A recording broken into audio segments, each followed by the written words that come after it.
Bishut Marav Rabotai, Akadosh Baruch Hu protège, vous donne Chavat Tzlacha, Briut. Le cours de cette semaine, nous allons parler, bien sûr, l'esclavage des Juifs en Égypte, et après ils sont sortis de l'Égypte. Est-ce qu'on avait besoin d'être esclave en Égypte? C'est une question que je vous pose. Est-ce que c'était nécessaire être esclave? Pourquoi Hachem a voulu qu'on soit des esclaves pendant 400 ans en Égypte et pour nous libérer de l'Égypte et nous donner la Torah?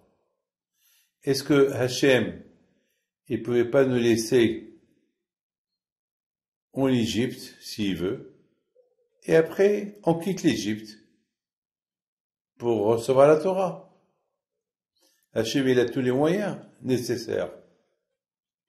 Quelle est la raison pourquoi Akadosh Baruch Hu, il a voulu que ça se passe comme ça? Mes amis, la réponse c'est que Hachem, il voulait nous faire goûter un peu la misère. On sait très bien, un garçon gâté, il réussit pas. On était des enfants gâtés. Les enfants d'Abraham, Yitzhak et Yaakov. Alors qu'Akadosh Baruch Hu, il voulait que on apprécie. On n'est pas Abraham, Yitzhak et Yaakov. On est tombé de grade. Akadosh Baruch Hu, il a voulu que on goûte la misère pour que on l'apprécie, pour qu'on revienne vers lui. C'est écrit dans la Torah, Vaitzako el Hashem, vata'ashavatam el Elokim. Ils ont crié à Hashem, ils ont imploré Hashem, et leur cri, leur prière, elle est montée chez Akadosh Baruch Hu, et là, Akadosh Baruch Hu a décidé de les libérer. Mes amis, beaucoup de fois ça arrive que lorsque on a de tout, alors on oublie celui qui nous a donné tout. Mes amis, Akadosh Baruch Hu, il nous a mis dans une situation en Égypte où on aurait pu éviter l'esclavage. Parce que vous savez que la tribu de Lévi n'était pas esclave. La tribu de Lévi, ils sont restés à la terre de Goshen et le pharaon, il les a pas fait travailler. Pourquoi? Parce que eux, ils étaient là-bas, ils étaient en train d'étudier la Torah. Si les 12 tribus, si tous les Juifs en Égypte, ils auraient étudié la Torah, ils auraient respecté Torah et Mitzvot, eh ben, ils n'auraient pas souffert. Eh ben, ils n'auraient pas goûté l'esclavage. Mais malheureusement, lorsque Yaakov Avinu est venu en Égypte avec tous ses enfants, et ses enfants ils se sont multipliés, ils sont devenus des garçons gâtés. Ils avaient de tout.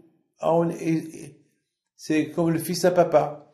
Ils se comportaient comme les enfants de Yaakov Avinu. On est les cousins de Yosef Hatzadik, le roi d'Égypte. Alors, ils ont lâché Hachem. Alors, Akadosh Baruch Hu, mes amis, il y a deux façons comment souffrir. Et c'est acceptable. Celui qui souffre lorsqu'il fait des mitzvot, c'est quoi souffrir? Il est fait avec un bon cœur, il transpire pour les faire. Comme j'ai rencontré quelqu'un qui transpirait. Je lui dis, qu'est-ce que tu as? Il me dit, j'ai couru, et d'un bus à l'autre, pour venir recevoir une bracha chez vous. Alors je lui dis, quelle bracha tu veux? Il m'a dit, je veux une bracha pour me marier, une parnassa, et je veux être proche d'Hachem. Je lui dis, tu as couru, tu as transpiré que pour ça? Il m'a dit oui. J'ai dit alors que Hachem y fasse, qu'il accepte que tu sois ce que tu veux. Et grâce à Dieu, il s'est marié, il a parlé à ça, il est bien. Donc il y a souffrir pour obtenir quelque chose de bien, souffrir pour faire une mitzvah, comme ces gens-là qui font. Pourquoi Hachem il a fait que on cachérise la maison à Pessah, on souffre pour cachériser la maison à Pessah. Pourquoi? Quelle est la raison? Pourquoi Hachem il a voulu que on travaille très dur pour cachériser la maison de Pessah et chercher tous les endroits où il y a le hametz et le brûler, le jeter, ne pas le manger? Ben justement, mes amis, à Kadosh Baruch Hu, il voulait nous montrer. Voyez vos parents, ils ont souffert en Égypte. Ils étaient esclaves en Égypte parce qu'ils avaient choisi l'option de s'éloigner de moi. En plus, ils sont éloignés de moi, alors je leur ai envoyé l'esclavage. Être esclave en Égypte, aux Égyptiens. Voilà, c'est tout. Alors maintenant, non, Akadosh Baruch Hu, il a voulu qu'on se rappelle que nos parents, vraiment, ils ne devaient pas être des esclaves. Ils devaient être bien, vivre bien. Alors pourquoi Akadosh Baruch Hu, il a fait que nos parents, ils étaient esclaves en Égypte? Parce que c'est eux qui l'ont choisi. En voulant s'éloigner du bon Dieu, alors Akadosh Baruch Hu les a rapprochés vers lui avec des souffrances. Voilà, c'est tout. Donc il y a deux façons pour souffrir et terminer bien. Souffrir en faisant une mitzvah, la faire bien, se fatiguer pour la faire, transpirer pour la faire, et tu réussis. Ou bien, celui qui choisit le mauvais chemin, eh ben, que je vais le ramener de force. Il va le ramener vers lui de force. Parce qu'il faut savoir, on n'a pas le choix. Qu'on veut, on veut pas. On ne peut pas s'éloigner du bon Dieu. On n'a pas le choix. C'est tout, hein? On n'a pas le choix. Mes amis, maintenant on comprend très bien pourquoi Akadosh Baruch Hu, il a fait qu'on soit esclave en Égypte. Parce que c'est que Hachem, il voulait, il nous a mis il fallait qu'on soit en Égypte. Pourquoi? Parce que Akadosh Baruch Hu, il a voulu montrer au monde entier que c'est lui le patron. Comment c'est lui le patron? Pour montrer au monde entier comment un peuple d'esclaves qui sont devenus un peuple dans un pays, ils ont trouvé leur autonomie, et leur liberté, leur délivrance de ce pays, que c'était pas possible. Il n'y a que Hachem qui peut le faire. Donc Hachem, il a fait ça devant le monde entier. Le monde entier a commencé à croire en Dieu. Ben, c'est pas possible ce qui s'est passé. C'est pas possible. C'est comme mes amis, vous voyez un lion qu'il est dans une cage en fer, affamé, il souffre dans la cage et réussit à casser la cage, à sortir de la cage, et alors que tout le monde tire sur lui, et lui ne meurt pas. Ça fait du bruit. Ça fait du bruit. Ou bien, vous allez voir une fourmi qui fait la guerre à un lion. Ça fait du bruit. Waouh! Une fourmi qui fait la guerre à un lion, elle a gagné le lion. Comment? C'est pas possible. Oui, avec ses cornes, oui, c'est pas possible. Eh bien, Hachem, il a voulu montrer au monde entier ce qu'il est. Voilà. Donc, mes amis, Akadosh Baruch Hu, il avait deux options. Ou que, en Égypte, on aurait suivi le chemin d'Hachem, et que on va devenir un peuple en Égypte et montrer à tout le monde, voilà, même qu'on habite en Égypte, on ne s'est pas assimilé avec eux et on est ce qu'on est, voilà. Et ça va faire un gros bruit. Donc, vous savez, mes amis, que les Juifs en Égypte, ils ont gardé leur identité juive avec les noms. Ils n'ont pas changé les noms. Ils n'ont pas ils n'ont pas changé les vêtements. Et ils n'ont pas changé la langue. Alors, vous savez, quelqu'un qui veut s'assimiler à l'américaine, il veut devenir américain, alors il va s'appeler Peter, ou bien il va s'appeler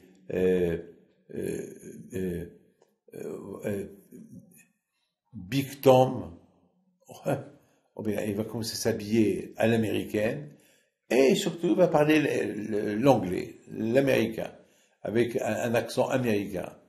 Donc, dès qu'on l'entend, dès qu'on voit comment il est habillé, Uncle Tom, voilà.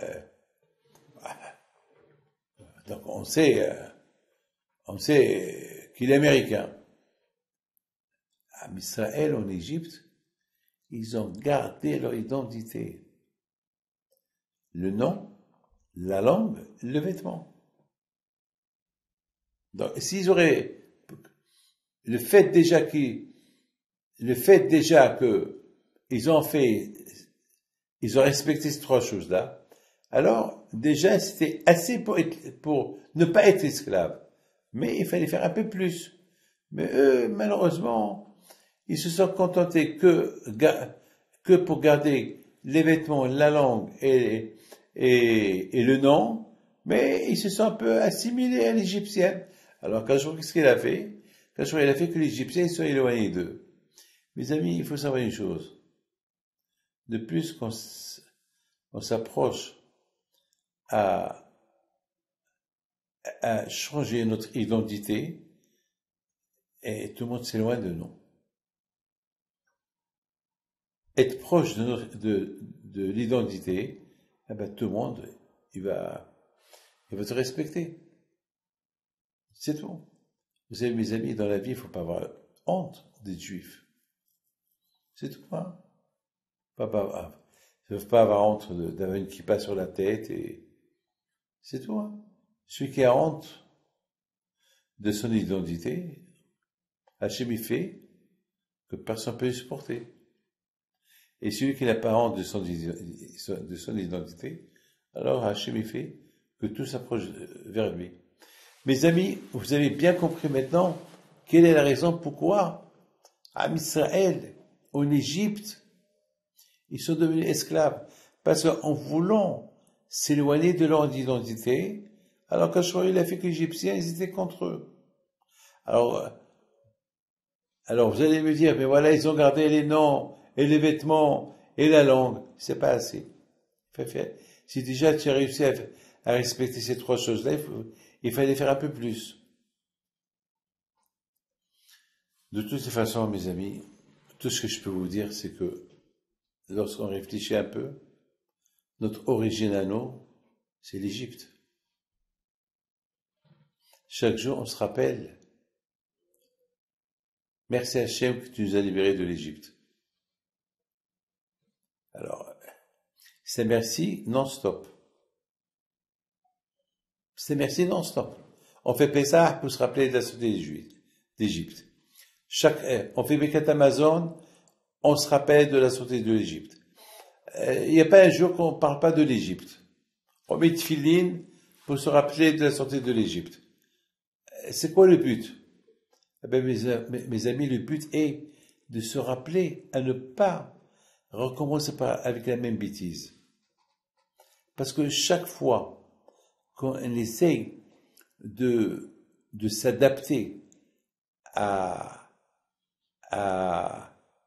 l'endroit où on habite, et on s'éloigne de notre identité, et on s'éloigne du judaïsme, eh bien, qu'est-ce qu'il va faire? Qu'on devient, que là où on est, ils ne vont pas nous supporter. Comme en Égypte. Pourquoi en Égypte, ils ne nous ont pas supportés? Parce qu'on a voulu leur ressembler. Parce qu'on a voulu ils étaient idolâtres à l'époque. Les Égyptiens, ils étaient idolâtres. Ils vénéraient le soleil, ils vénéraient les animaux. Je vous parle il y a 3500 ans. Alors, les Juifs ont voulu ressembler aux Égyptiens de l'époque. Alors, Quand je leur a dit, ah ben voilà, vous allez souffrir. Mais ils auraient pu souffrir sans souffrir. Souffrir en gardant leur identité en Égypte, c'est souffrir sans souffrir, ne pas être dans la terre d'Israël et être en Égypte, c'est vraiment, c'est de la souffrance. Mais malgré tout, c'est acceptable. Mais être en Égypte, loin d'Israël, et en Égypte, être esclave, alors là, c'est une souffrance terrible. Et pourquoi tout cela? Eh bien, parce que ils ont voulu s'éloigner de leur identité. Alors, quand je vois il les a mis à être des esclaves égyptiens. Mes amis, maintenant on comprend très bien pourquoi chaque jour on se rappelle de l'Égypte. Chaque jour on se rappelle de l'Égypte pour nous mettre en garde que si on veut être libre, c'est lorsqu'on garde notre identité. Et lorsqu'elle essaye de s'éloigner de notre identité, alors il y a ce qu'on appelle l'esclavage, la souffrance. Mes amis, je voudrais vous raconter une histoire. Très belle histoire que j'ai écoutée à Chicago. Il y avait un monsieur qui vient chez moi. Il me dit, Rabbi David, je voudrais vous raconter une histoire. Il me dit, vous savez, là, je suis croyant. Là, j'ai fait Teshuvah. Mais toute ma vie, j'étais loin de la religion. Et d'ailleurs, je devais me marier avec une qui n'est pas dans notre religion. Et ça fait beaucoup de mal à mes parents. Je suis le garçon seul, unique à mes parents. Mes parents, ils sont des rescapés de la Shoah.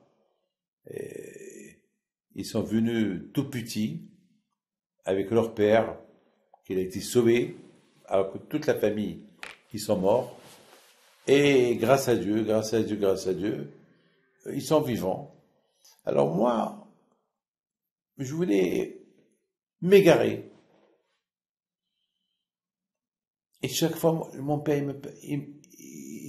il pleure, il me dit, mon fils, Yehuda, tu peux pas me faire ce coup-là, t'as pas le droit, c'est dur pour moi, et voilà, j'ai pas d'enfant, j'ai que toi, et je suis fils unique à mon père s'est rescapé de la Shoah, et si toi, tu vas te marier avec une fille qui n'est pas dans notre religion, ça va faire la Shoah totale, c'est-à-dire qu'il ne va plus rien rester de moi.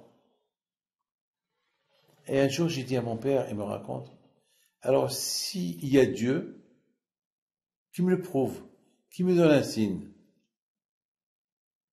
Alors, j'ai trouvé la solution, il me dit, chaque fois que mon père il me pose la question, je lui dis, alors, pourquoi tu veux que je fais Torah et Mitzvot, je retourne à la religion alors que j'ai pas de preuve.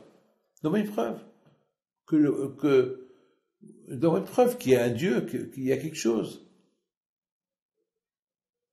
Bon. Il me dit, il y a 6 mois, j'ai fixé la date de mariage avec la jeune fille. Mes parents l'ont mal pris, et surtout, le mariage devait être le samedi.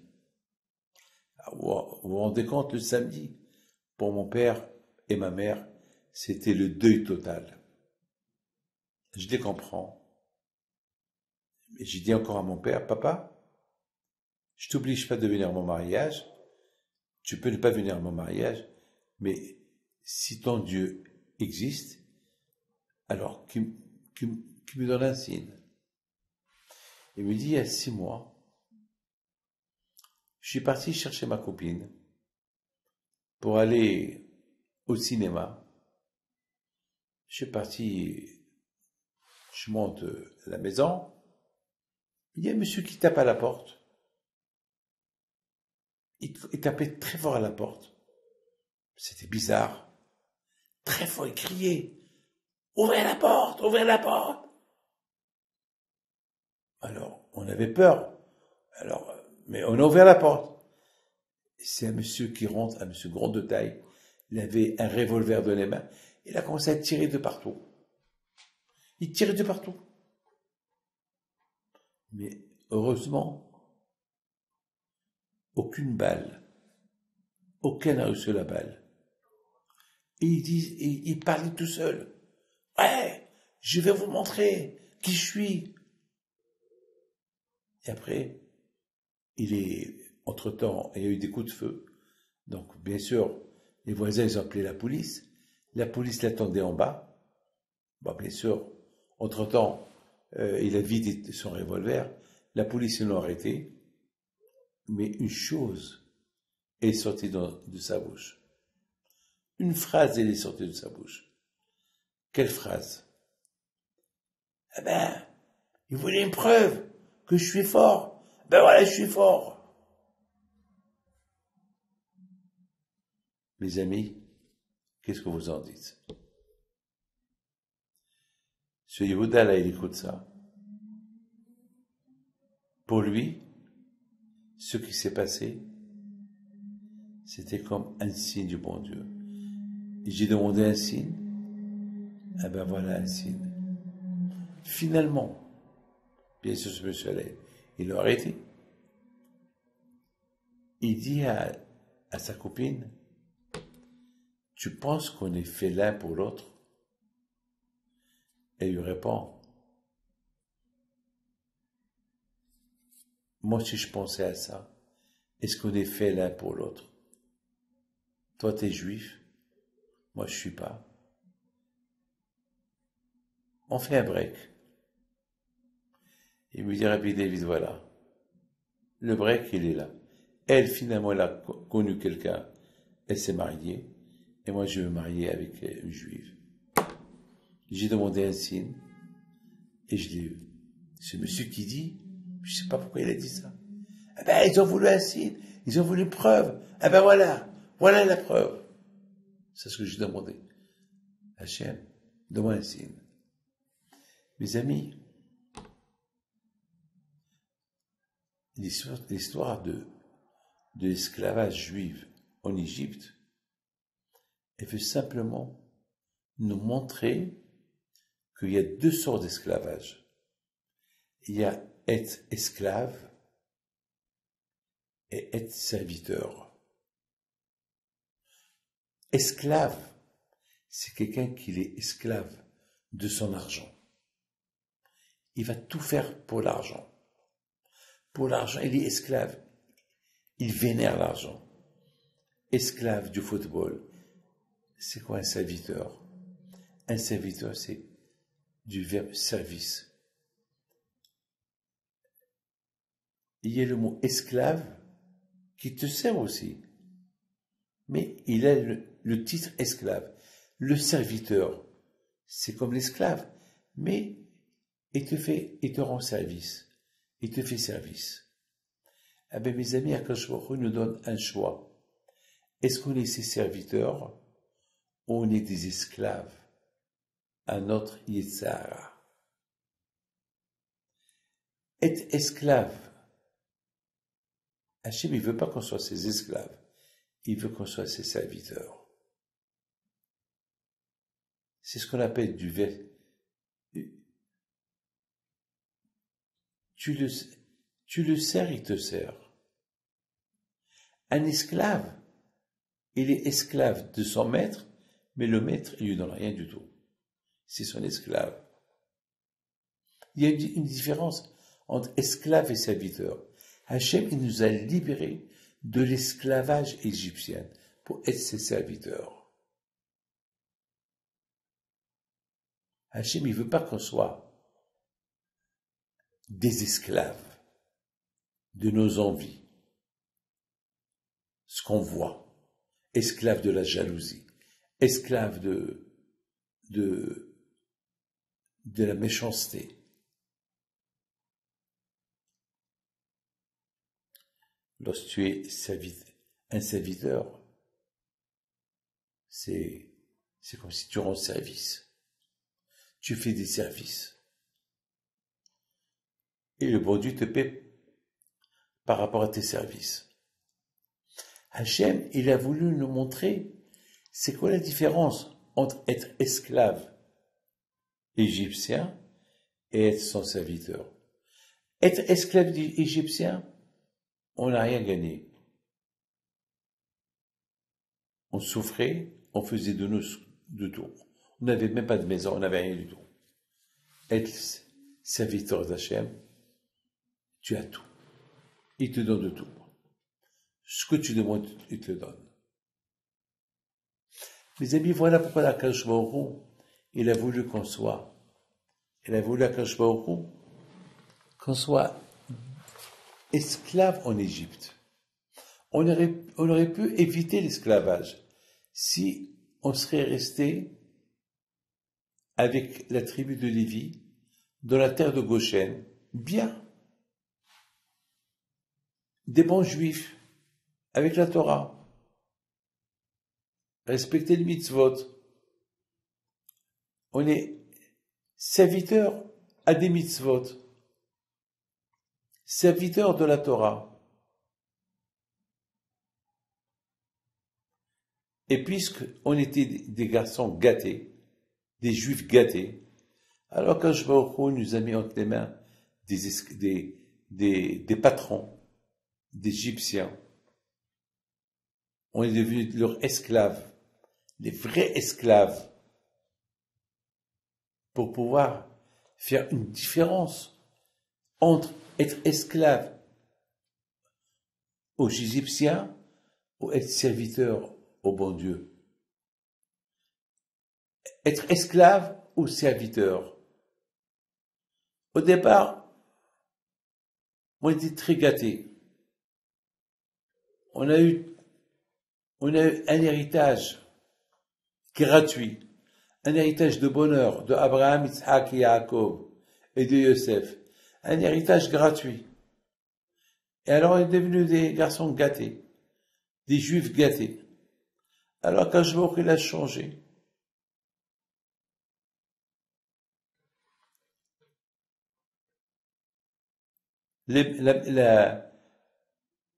La situation. Les Égyptiens se sont retournés contre nous. On est devenus leurs esclaves. Ils nous ont tout pris. L'argent, tout. Nos maisons, ils nous ont jetés de la maison, dormait dans la rue. Jusqu'à qu'on a prié à Hachem, et il a écouté notre prière. Il nous a libérés de l'esclavage pour être ses serviteurs.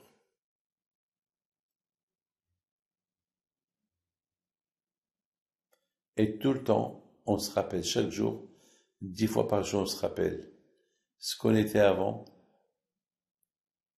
en Égypte, et qu'est-ce que Hachem il veut, et qu'est-ce que Hachem il veut de nous. Il nous a libérés de l'esclavage pour nous donner à être ses serviteurs. Mes amis, je voudrais vous raconter une belle histoire. J'ai mangé avant-hier chez quelqu'un.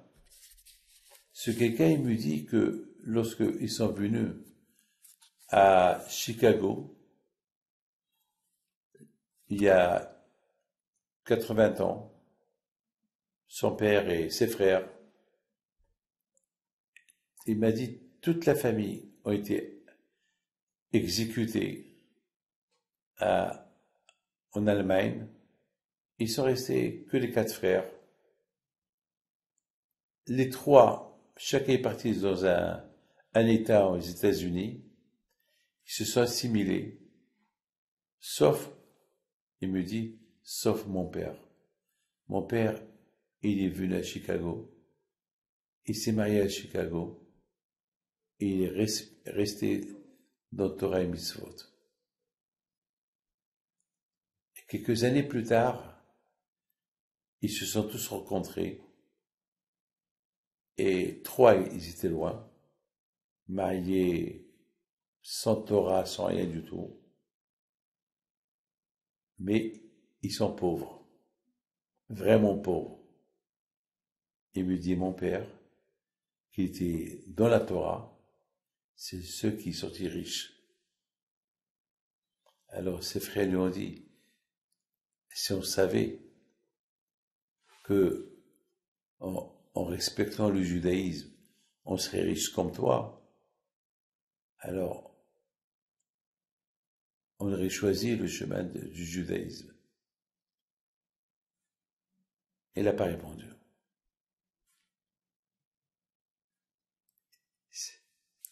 Parce que, voilà, vous voyez comment je suis, alors suivez l'exemple.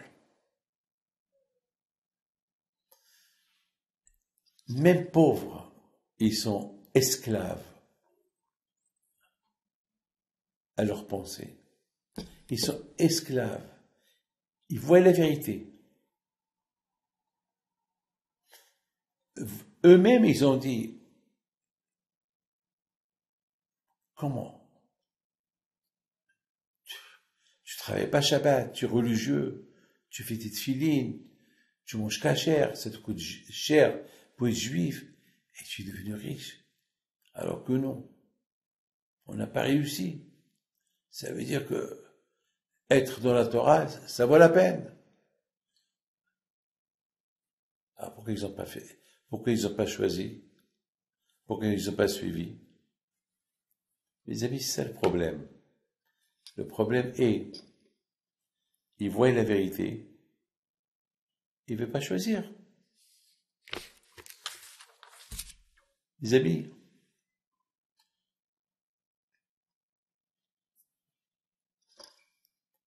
j'ai écouté une très belle histoire. Il y avait quelqu'un à Chicago, il y a 25 ans, lorsqu'il était né, il était gravement malade, les médecins ne lui ont pas donné de chance pour vivre. J'ai été le voir, il y a 25 ans. Et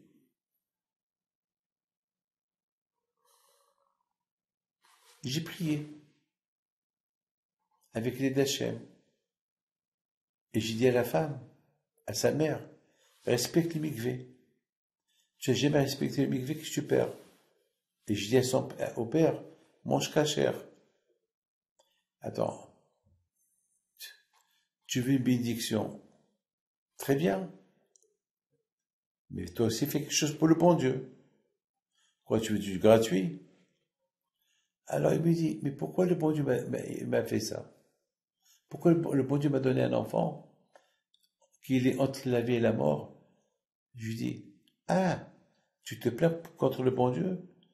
Mais pourquoi toi aussi tu mets pas utiliser ce que le bon Dieu t'a dit? Ah, tu sais que te plaindre. Et si maintenant le bon Dieu, moi je veux me plaindre au nom du bon Dieu.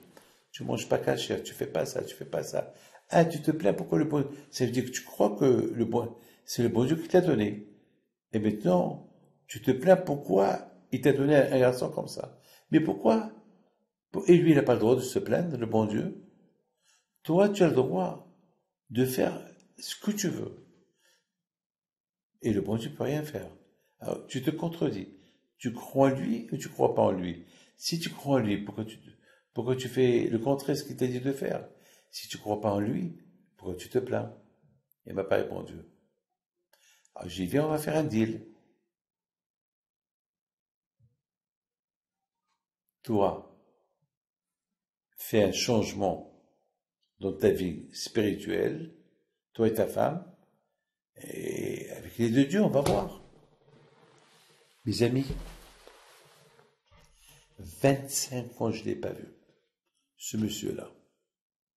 25 ans. Et hier, je l'ai vu. Le père, la mère, qui sont venus me dire, on vous a vu il y a 25 ans. Ils m'ont rappelé toute l'histoire. Et je me suis rappelé de l'histoire.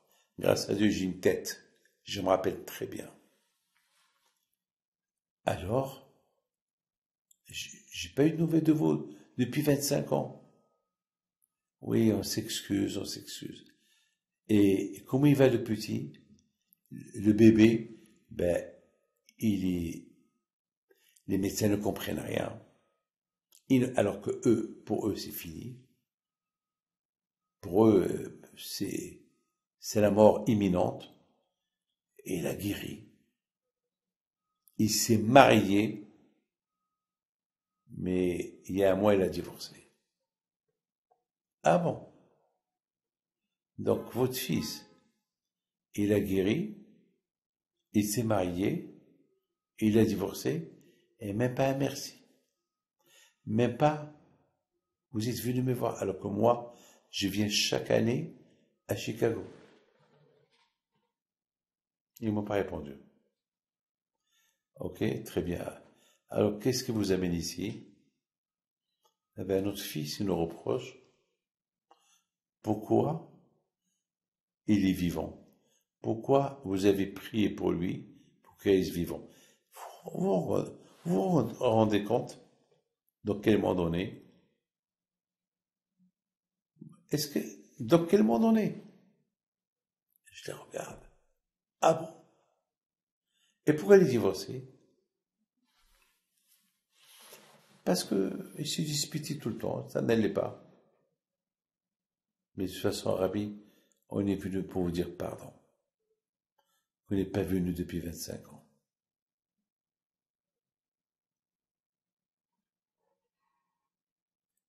Moi, je suis pas le bon Dieu, moi. Merci au bon Dieu. C'est vrai. Vous venez chez moi me le dire, Rabbi David, Hachem, merci à Hachem. Alors moi, je vais être content. Et le bon Dieu va être content. Mes amis, vous vous rendez compte? Dans quel monde on est? Le bon Dieu, il fait des miracles. Il donne la vie à quelqu'un. Et ce quelqu'un, il reproche au bon Dieu pourquoi je suis vivant. C'est-à-dire que lui, il a vécu 25 ans gratuitement et parce qu'il s'est mal comporté avec sa femme et que sa femme, elle le divorce. Et lui, à la fin, quoi? Il dit au bon Dieu, pourquoi tu m'as donné la vie? Pourquoi tu m'as laissé? Pourquoi tu m'as pas pris à 25 ans?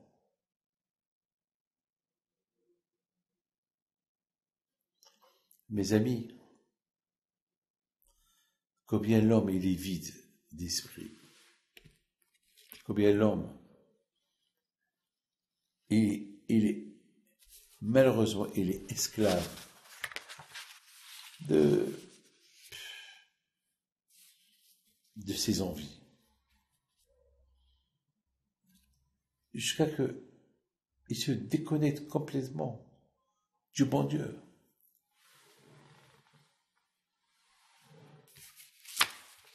Je voudrais, mes amis, vous dire quelque chose. Chaque jour, on se rappelle de la sortie de l'Égypte. Parce que l'Égypte,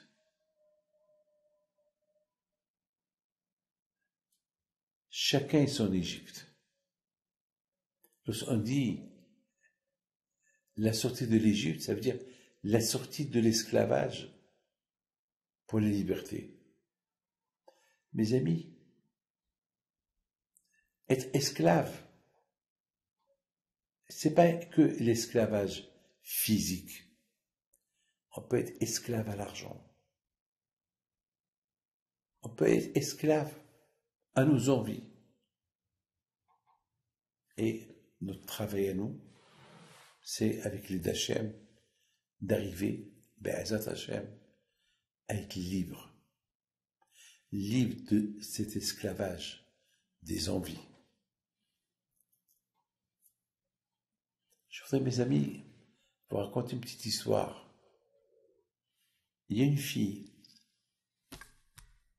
qui est venue avec ses parents et elle me faisait la tête. Alors, elle a, comme ça, elle voulait même pas voir mon visage. Elle a 19 ans. Je voulais lui faire une bracha. Elle m'a dit non, non, je veux pas te voir. Son père lui dit, mais t'es folle? T'as pas honte? Non, non, papa, j'ai pas besoin. J'ai rien compris. Alors j'ai dit, mademoiselle, mais tous on a besoin d'une bénédiction. Non, non, moi je n'ai pas besoin. Alors je lui dis, alors tu veux quoi? Il m'a dit, je veux rien. J'ai tout. Je dis, mademoiselle, tu n'as rien. Elle me regarde. Comment vous dites j'ai rien? J'ai tout. J'ai ma maison, j'ai ma voiture, j'ai mes parents, j'ai mes vêtements, j'ai de l'argent, et j'ai ma grand-mère qui me gâte. Et je lui dis, le bon Dieu, ah bah,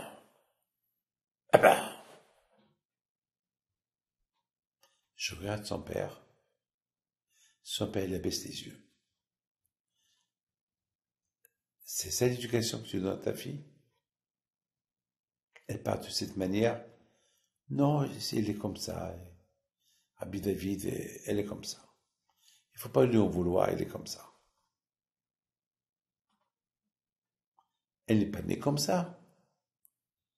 Elle est devenue comme ça parce que je le regarde.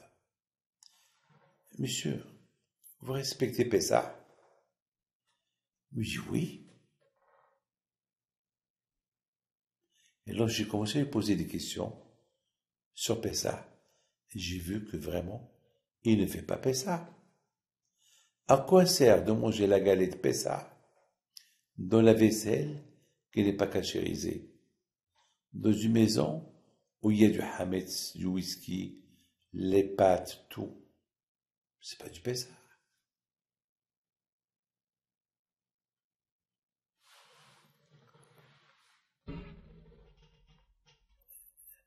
Je lui dis à la fille, je suis toujours open. Tu auras besoin de moi, je suis là pour t'aider. Elle me regarde et me dit, mais non, je n'ai pas besoin de vous. Je n'ai pas répondu. Le Shabbat, elle était malade. Je ne sais pas qu'est-ce qu'elle a mangé. Elle avait tellement mal au ventre, je crois qu'ils l'ont pris à l'hôpital. 3 jours à l'hôpital. 3 jours de vomissement.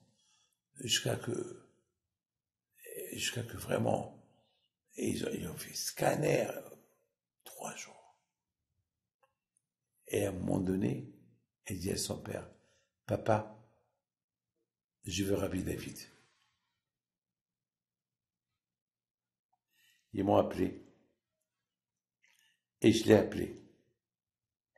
Allô, Sylvie, ça va?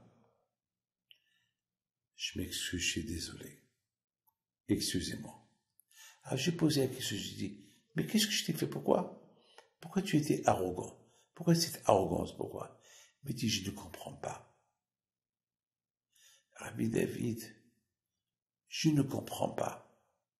Et pourtant, je suis une fille polie. Je n'ai jamais parlé de cette façon. J'ai dit, tu sais, ma fille, pourquoi? Parce que tu ne respectes pas Pessah. Pessah, c'est la fête de la libération.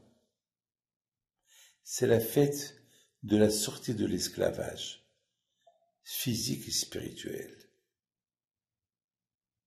C'est ça la fête de Pessah. Et Pessah, c'est pas un cas Pessah. Pessah, c'est chaque jour, c'est Pessah. Parce que chaque jour, on se rappelle de la sortie de l'Égypte. Lorsque on est sorti de l'Égypte, c'était Pessah. Donc chaque jour, elle nous rappelle la sortie de l'Égypte. Et lorsqu'on se rappelle de la sortie de l'Égypte, c'est pour se rappeler de l'esclavage et de la sortie de l'esclavage. Et pour rentrer dans le service d'Hachem. Alors toi, ma fille, étant donné que chez vous à la maison, il n'y a pas de la sortie de l'Égypte, donc vous êtes toujours dans l'esclavage physique ici, malheureusement. Alors maintenant, ma fille Judy, cette année, si Dieu veut, tu diras à ton père, ta mère, de bien, et toi-même, tu vas les aider pour bien cachériser à la maison, qu'il n'y aura pas de Hametz à la maison. Et vous allez commencer à sentir, c'est quoi la fête? C'est quoi la fête de Pessah? C'est quoi la fête de la libération? Mes amis, que le bon Dieu vous protège, et vous dans la santé, la joie. N'oubliez pas, la sortie de l'Égypte, c'était pas un Pessah. La sortie de l'Égypte, c'est chaque jour. Choisissez, esclave ou serviteur. C'est mieux d'être au service d'Hachem, serviteur d'Hachem, que d'être esclave des envies, esclave du Sahara, esclave de ce monde matériel. Que le bon Dieu protège, vous donne la santé, la joie. Amen.